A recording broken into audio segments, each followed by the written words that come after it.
안녕하세요. 수입시연구소 소장 이희명입니다. 올해 힘든 상황에서도 고3 학생들이 6월 모평을 치렀습니다.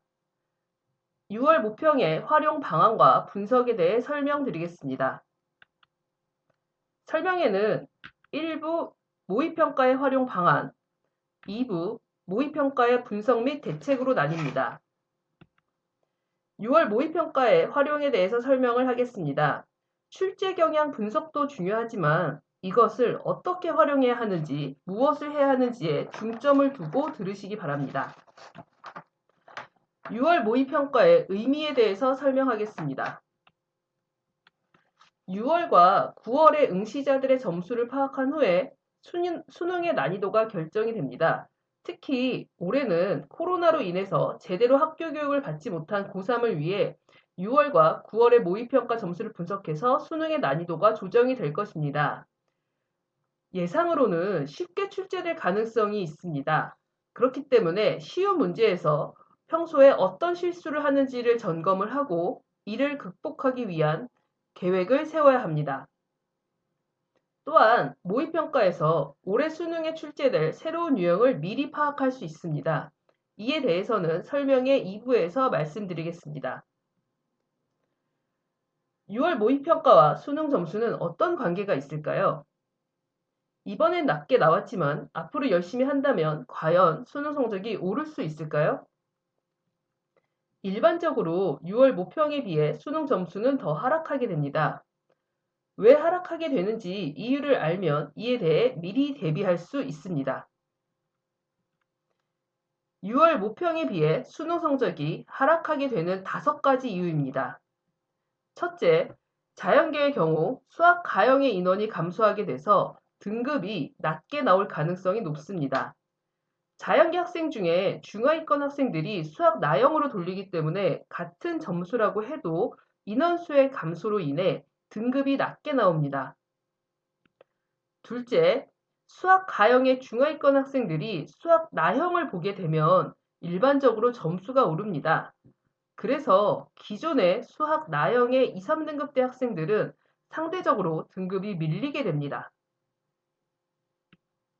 셋째, 범위 확대로 인해서 복합 문제가 출제가 됩니다.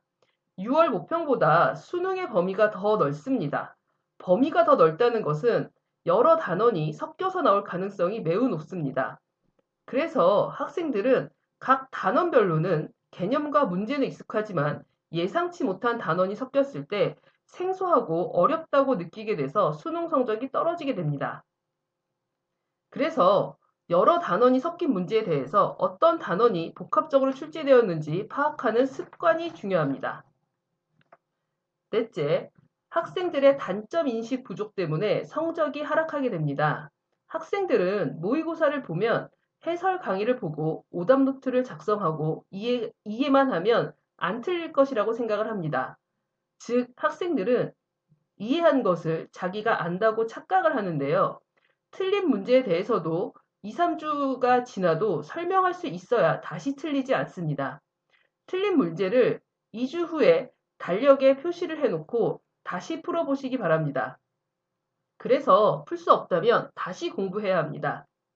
또한 학생이 틀린 이유를 단순히 개념 부족, 실수 등으로 생각을 하기 때문에 이를 극복하기 위한 계획도 제대로 세우지 못합니다. 틀린 문제에 대해 틀린 이유를 3문장 이상으로 써보시기 바랍니다. 이 과정에서는 개념 부족도 있지만 심리적인 이유도 함께 고민하시기 바랍니다. 너무 긴장해서 문제를 제대로 못 보는 경우도 있고 문제가 길어서 겁을 먹고 제대로 못 푸는 경우도 있습니다. 또한 조급한 마음에 문제나 조건을 읽지 못하는 경우도 있습니다.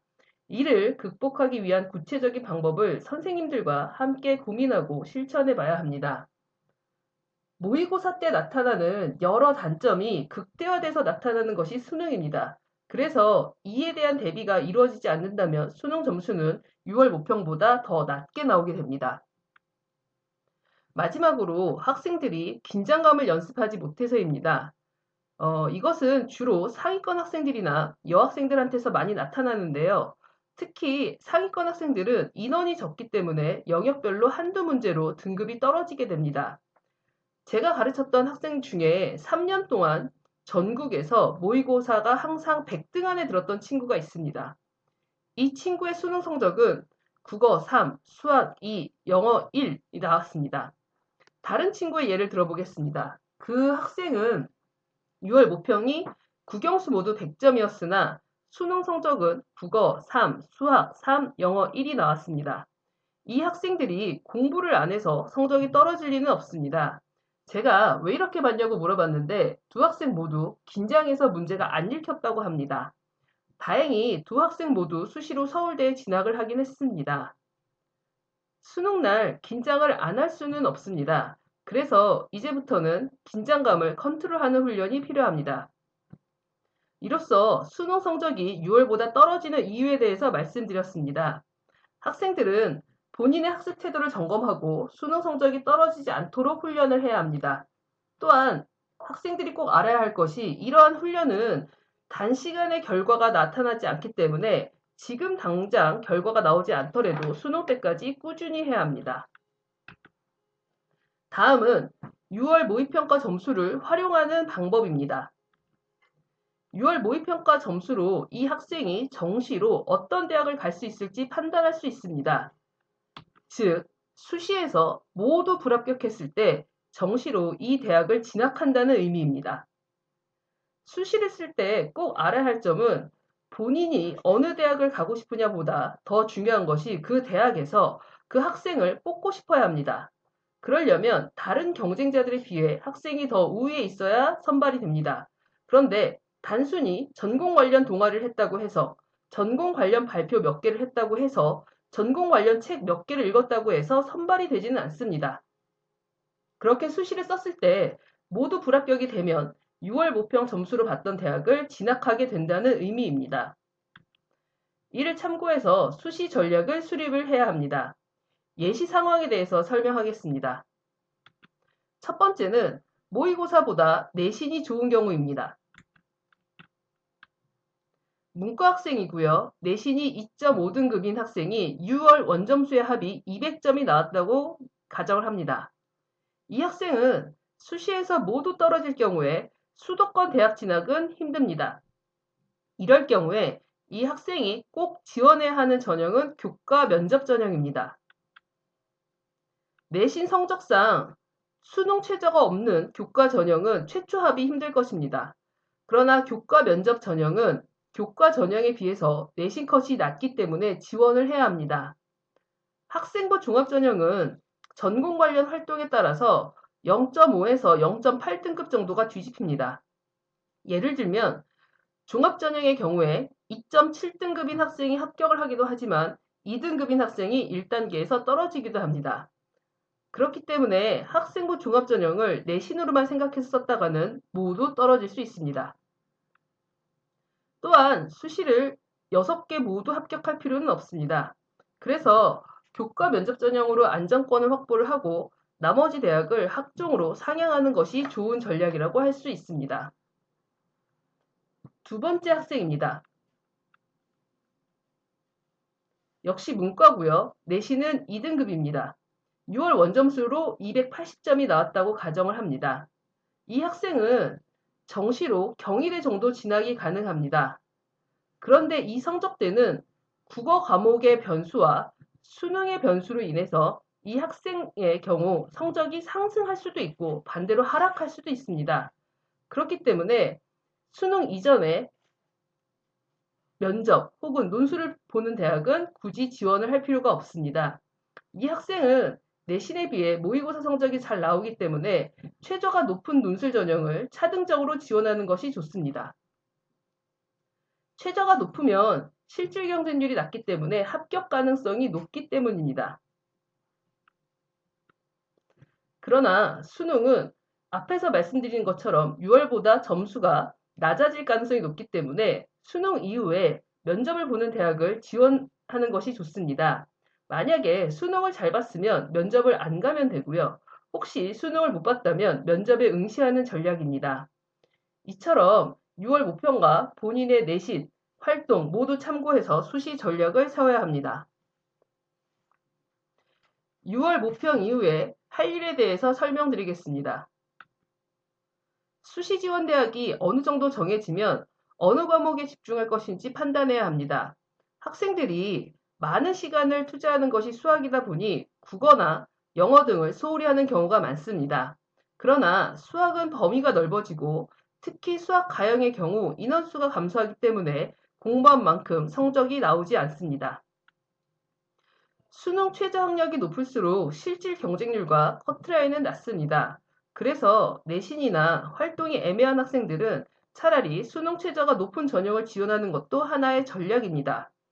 그리고 대부분의 최저 학력이 두 개 영역의 합, 세 개 영역의 합이기 때문에 응시 인원이 많은 국어와 영어 과목에 집중해서 좋은 등급을 받는 것도 하나의 전략이라고 볼 수 있습니다. 과목과 목표 등급을 정한 후에 그에 맞는 계획을 세우고 연습을 해야 합니다. 예를 들어 보겠습니다. 홍익대 교과 혹은 종합전형은 자연계의 경우 수능 최저가 세계 합이 8입니다. 수학을 잘 못하는 학생이라면 국어 2, 수학 4, 영어 2등급을 목표로 잡습니다. 이후에 각 영역별로 어떤 단원에 집중할 것인지 선생님들과 상의를 합니다. 그래서 그 단원의 문제를 빠르게 다 맞는 연습을 하고 나머지 단원에서 오답을 줄이는 공부를 해야 합니다. 영역별로 집중해야 할 과목이 정해지면 여름방학 계획을 미리 세워놔야 합니다. 여름방학은 수시대학 상담이나 자소서 등으로 물리적, 정신적으로 집중력을 갖기 힘든 시기입니다. 이럴 때일수록 해야 할 것에 대해서 구체적인 계획이 세워져야 덜 흔들릴 수 있습니다. 본인이 틀린 문제에 대해서 심리 상태를 포함한 틀린 이유와 이것을 극복하기 위한 계획을 세웁니다. 계획을 세우고 일주일 정도 시행을 해봅니다. 분량이 너무 많은지 혹은 적은지 등을 파악해서 수정을 해야 합니다. 그래서 기말고사 이후에 이때 세웠던 계획대로 공부를 해야 합니다. 여름방학 계획이 세워지고 수정이 되면 바로 내신 관리로 들어갑니다. 학생부 종합전형에서도 내신의 영향력은 큰 편입니다. 최근 학생부 종합전형에서 내신의 커트라인이 상승하는 추세입니다. 내신 과목을 공부할 때도 어떤 과목에 집중할 것인지 고민해야 합니다. 그동안 특정 과목의 점수가 좋았다면 일관성을 유지하는 것이 좋습니다. 연세대 활동우수 전형이나 경희대 네오르네 전형에서는 전공 관련 활동이 부족하더라도 전공 관련 내신이 좋으면 합격하는 경우들이 있습니다. 만약에 전공 관련 내신이 낮으면 인원수가 많은 과목에 내신에 집중하는 것도 방법입니다. 그래서 전체 내신을 올려서 교과 전형 혹은 교과 면접 전형을 지원해야 합니다. 또한 수시에서 안정권 확보를 위해서 내신을 관리해야 합니다. 안정권 대학이란 수능과 면접을 잘 보지 못해도 합격할 수 있는 대학입니다. 6개의 대학 지원 중에 안정권 대학이 있어야 다른 대학을 상향할 수 있습니다. 마지막으로 내신을 관리해야 하는 이유는 학교장 추천 전형 때문입니다. 서울대를 비롯해서 고려대, 연세대, 이화여대, 중앙대, 경희대, 동국대 등에도 학교장 추천 전형이 있습니다. 이 대학들의 학교장 추천 전형들은 지원할 수 있는 학생이 제한되어 있기 때문에 경쟁률이 낮은 편입니다. 학교에서 추천을 할 때 내신 순으로 주는 경우가 많기 때문에 이를 위해서도 내신 관리를 해야 합니다. 내신 공부하는 틈틈이 학생부 평가 항목도 검토합니다. 그렇다고 너무 많은 시간을 할애해서는 안 되고요. 일주일에 2시간 정도만 꾸준히 투자를 합니다. 평가 항목과 본인의 학생부를 놓고 고민한 것들을 메모해 두었다가 기말고사가 끝나면 자료 조사 등을 해야 합니다. 평가 항목은 크게 학업 역량, 전공 적합성, 인성 발전 가능성입니다. 평가 항목의 핵심은 학업에 대한 자기 주도성과 항목 간의 연계성입니다. 특히 주도성은 학업 면에서 어필하는 것이 좋습니다. 그러기 위해서는 교과 지식이나 본인이 1, 2학년 때 했던 활동으로부터 출발하는 것이 자연스럽습니다. 교과 지식이나 1, 2학년 때 했던 활동들에 대해서 궁금증을 가지고 책, 인터넷 강의, 인터넷 사이트를 조사하여 궁금증을 해결하는 과정이 필요합니다. 이러한 내용이 있다면 대학에서는 이 학생이 본인이 배운 것 혹은 경험한 것을 바탕으로 지식을 확장시키려는 의지가 있다고 판단을 합니다. 또한 학생부 종합전형인 만큼 학목 간의 연계성이 중요합니다. 예를 들면 수상실적은 과목 세특과 연결될 수 있습니다. 수상실적이 있는 과목의 과목 세특은 학생의 공부 방법이 구체적으로 기재가 되어야 합니다. 동아리도 해당 과목과 연결되어야 활동을 인정받을 수 있습니다. 예를 들어 영자신문 동아리에서 영어 기사 쓰는 활동을 했는데 영어 내신이 4등급이라면 동아리 활동도 인정받기 힘듭니다. 독서 활동도 몇 권을 읽었는지 보다 왜 읽었는지가 중요합니다. 동아리 활동을 하다가 지식의 한계를 느껴 책을 읽었다거나 교과 세특에 기재된 특정 단원에 관심이 있다, 흥미가 있다, 이런 표현이 있다면 그와 관련된 독서가 있는 것이 좋습니다.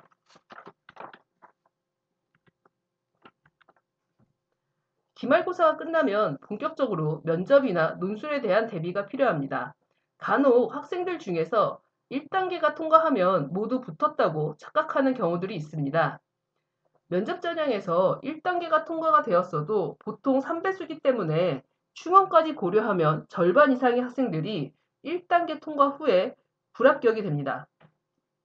특히 1단계를 통과한 학생들의 점수는 작은 범위 안에 있으므로 면접으로 합불이 뒤바뀔 수도 있습니다.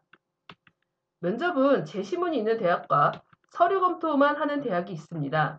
제시문의 경우 기존의 수능 공부와는 완전히 다르기 때문에 학생들은 생소하다고 생각해서 어려워하는 편입니다. 그래서 기출문제 등을 미리 풀면서 공부를 해야 합니다. 서류 검토 면접의 경우도 학생들이 힘들어합니다. 대부분의 학생들이 생각하면서 말하는 습관이 되어 있지 않아서 답을 하는 도중에 학생 스스로가 답을 멈추기도 합니다. 또한 첫 번째 질문에 대답을 했더라도 그에 대한 추가 질문에 대한 대답을 준비 못해서 떨어지는 경우도 있으므로 이에 대한 대비도 해야 합니다. 논술의 경우는 모의 논술을 포함해서 최소한 3개년치 논술 문제를 풀어야 합니다. 논술 문제를 풀 때는 수능과 연계해서 공부하는 방법을 고민해 보시기 바랍니다. 예를 들어 논술 문제를 풀었다면 해당 단원의 수능 문제를 10개 이상 풀면서 같은 단원인데 수능과 논술은 각각 어떻게 출제되는지를 비교해 보시기 바랍니다. 그러다 보면 2학기의 수능 문제를 풀면서도 이 문제가 논술로는 어떻게 나올지 예상할 수 있습니다. 마지막으로 기말이 끝나면 본격적으로 자소서를 준비해야 합니다. 자소서는 학생에게 본격적인 고통의 시작입니다. 많은 활동을 했음에도 불구하고 어떻게 써야 하는지 감도 안 잡히고 본인이 어떤 활동을 했는지 잘 기억이 안 나기 때문입니다. 그래서 급한 마음에 컴퓨터만 켜놓고 쓰려고 하면 더 쓸 수가 없습니다. 자소서를 쓸 때에는 학생부 종합전형 평가 항목을 먼저 숙지를 합니다. 그 후에 본인의 학생부 기록을 보면서 어떤 활동을 쓸 것인지 선택해서 과정 중심으로 기재를 합니다. 자소서를 쓰는 기간에도 수능 공부는 해야 하기 때문에 자소서 쓰는 시간을 따로 정해두는 것이 좋습니다. 그리고 중간중간에 자소서에 대한 아이디어가 떠오르면 메모를 문장의 형식으로 해둡니다. 그러다 자소서 쓰는 시간이 되면 일단 문장을 쭉 써놓고 어떻게 연결할지를 고민합니다. 자소서에 대한 설명은 차후에 있을 수시전략 설명회에서 발표를 하겠습니다. 할 것이 많다고 생각하면 더 불안하고 집중하기 어렵습니다. 그래서 고3 학생들과 학부모님들은 이 기간에 어느 것에도 집중을 하지 못합니다. 이럴 때일수록 해당 시기에 해야 할 것을 명확히 알고 정해놔야 집중력도 잃지 않고 좋은 입시 결과를 얻게 됩니다. 2부 설명회에서는 저희 학원의 부원장님이신 신정식 선생님께서 6월 모의평가 분석과 대책에 대해서 말씀드리겠습니다. 감사합니다.